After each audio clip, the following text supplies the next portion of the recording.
Okay, welcome again to another episode of Big Conversations with Small Talk. I'm Alex, and we are here with Sarah and Megan yet again for another episode. We have some really exciting things planned for this week, but we wanted to start off as we did last week with our background competition. So 2 weeks ago, we had our pets, and Megan's cat Jack on a leash won. So he was our background this time, or last time. This time we have childhood art. So we all submitted a piece of art that we did when we were children.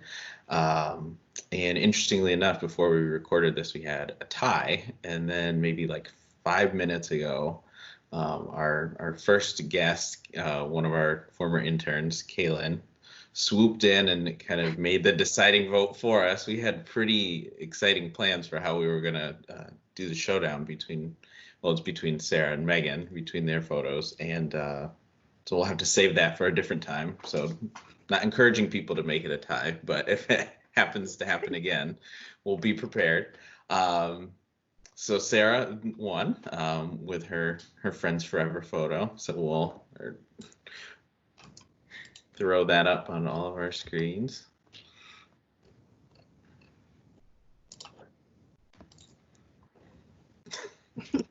Great picture, so Sarah. honored. You should. It's a great picture. So, and also as we did last week, we want to, learn a little bit about this photo or this picture and your history as an artist. So, how old were you when you drew this? I was in third grade, so I think I was like 8. Okay. And I'll share my screen with you so you can see the full picture in its glory. Yes. There it is. So nice. Beautiful. So Sarah, you're the one in the pigtails, right? I am. Yeah, that was the hairstyle that I rocked for many years of my childhood. Gotcha. Proud of it. Good deal. All right. So what was your inspiration behind making this lovely piece of artwork? Well, I think that I had big plans to be friends forever with this friend in the picture. So I decided to make it into a piece of art that my mom would keep forever and just always remind me of this friendship. So the friendship did fizzle, unfortunately, but the memory is still there. That's great. Yes, and it's a plate, which is a really cool piece of trivia. So, and it's lasted forever, or at least, a couple decades. So that's right. Standing Many the test of time. On that plate. Yeah, right. Oh, you ate meals on it too? Oh yeah, that's why it's a plate. It's a functional piece of I thought art. it was just a decorative plate. This is actually like serves multiple purposes. Why? If I would have known that, I would have definitely voted for yours. It's serving multiple purposes. That's impressive. It's art and it's functional. That's wow. My mind is blown.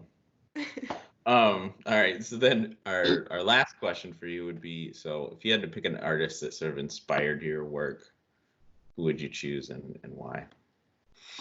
Well, I really had to think about this one, and I was analyzing my facial structures in the plate.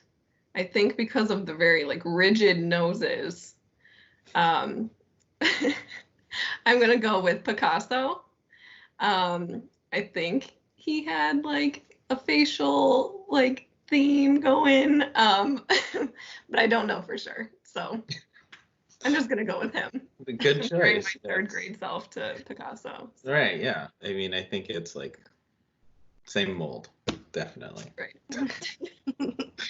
All right. Well, thank you, Sarah, for submitting. Well, and Megan for submitting your photos and your pictures, and thank you all for voting. We appreciate it. So next week, we're gonna do something a little creative. So this won't be anything sort of from our childhoods, but we wanted to do a photo that sort of represents a recreation of a scene from a favorite movie of ours.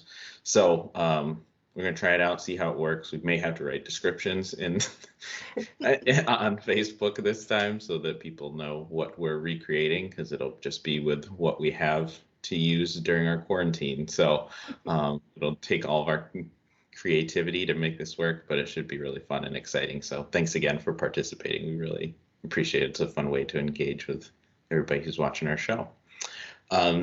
So we're going to start out with Megan's More Than a Minute, and she's going to talk about some virtual tours that you can do with your kids.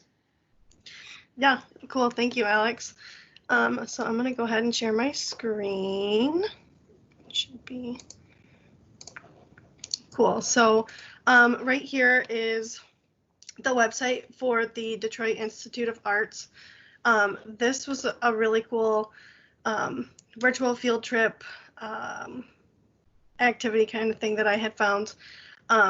So this is going to walk you through, it's about a 20-minute video of behind the scenes of the museum and how art is taken care of and kept up and cleaned and handled, and all of the different things that we don't really get to see even when you go and visit the museum. And it's a pretty interactive video. It kind of walks you through, places where not many people get to go unless you work for the institution. And the really cool thing about their website is that they do have the information to have like an activity to follow up with that. So you can have a discussion before you watch the video, kind of talk about different art things, even create some different pieces of art of your own. Then there's different kind of vocabulary words to look out for during the video.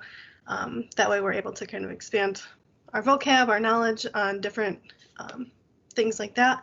And then there will be a discussion for afterwards. And the nice thing is that they do list the grades.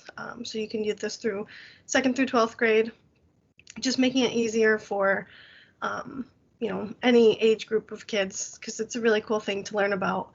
And one thing that we were wanting to do that kind of goes along with our theme this week is taking some time to get creative with your kids and your family and create your own art institute within your house. So finding childhood pictures, creating new pictures, hanging those up in the hallways and walking around with your family, or even like we had talked about last week, to keep in contact with those family members and friends that don't live in the home with us, that you can have a video call and show them the things that you've done. Even finding a friend or a classmate to do something similar too, so that way you're able to find some really cool, fun activities to still stay connected with your friends and family, and still learn some pretty cool things too. So this, of course, is also a pretty good option just to offer to teachers too. Maybe they're running out of some ideas or want to try something as a whole class. So these activities on the website are really fun, and we will post the link for the website. Of course, at the top, there's all sorts of different education activities, virtual field trips, virtual tours, things like that. But we thought that this one would be a really fun one to check out because it goes along with our theme of this week. It gives everybody a chance to get creative, go outside, make some kind of piece of art with things that you find outside or different things like that.